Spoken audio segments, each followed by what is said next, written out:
ஜல்லிக்கட்டு நடத்த கோரி போராட்டத்தில் ஈடுபட்டவர்களை கைது செய்ததை கண்டித்து அலங்காநல்லூரில் பல மணி நேரமாக பொதுமக்கள் சாலை மறியலில் ஈடுபட்டுள்ளனர்.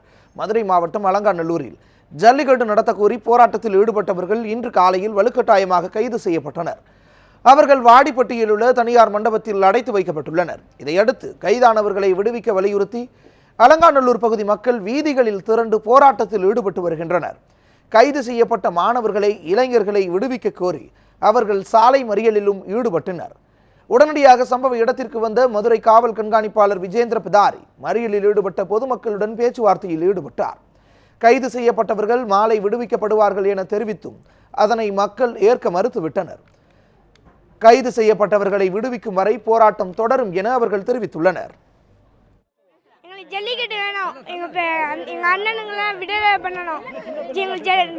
நாங்கள் ஜல்லிக்கட்டு பார்க்கணும், ரொம்ப ஆசையா இருக்கும். ஜல்லிக்கட்டை தடை பண்றது ரொம்ப தப்பு. அது யார் பீட்டை யார் தடை பண்ண ஜல்லிக்கட்டை? எங்க ஜல்லிக்கட்டு வேணும். ஜல்லிக்கட்டு இல்லைன்னா போராட்டம் பண்ணிட்டு தான் இருப்போம். யார் தடை பண்ணாலும் நாங்கள் போராட்டம் பண்ணிட்டு தான் இருப்போம். நீதிமன்றத்துல இருந்து ஜல்லிக்கட்டுக்கு அனுமதி கொடுத்து ஜல்லிக்கட்டு நடக்கணும். பீட்டா அமைப்பை தடை செய்யணும். கைது பண்ண எல்லாரையுமே விடுதலை செய்யணும், இல்லைன்னா போராட்டம் நடக்கும். வாரம் சந்தையிலேருந்து அடிமாட்டுக்கு ஏற்றிட்டு போகிறாங்க வெளி மாநிலங்களுக்கு. அதையே தடுக்க மாட்டேங்குது இந்த அரசு. இந்த ஜல்லிக்கட்டு நடந்துச்சுன்னா பலரோட கிராமங்கள்ந்து நாடு வரையும் முன்னேறும். எங்களோட இளைஞர்களோட எழுச்சியிலேருந்து வரும். நேற்று அது போல் அரெஸ்ட் பண்ண பசங்களை விடுவிக்கணும். விடுவிச்சு எங்களுக்கு கூடிய சீக்கிரம் அவசரகால சட்டத்தில் ஜல்லிக்கட்டு நடைபெறணும்.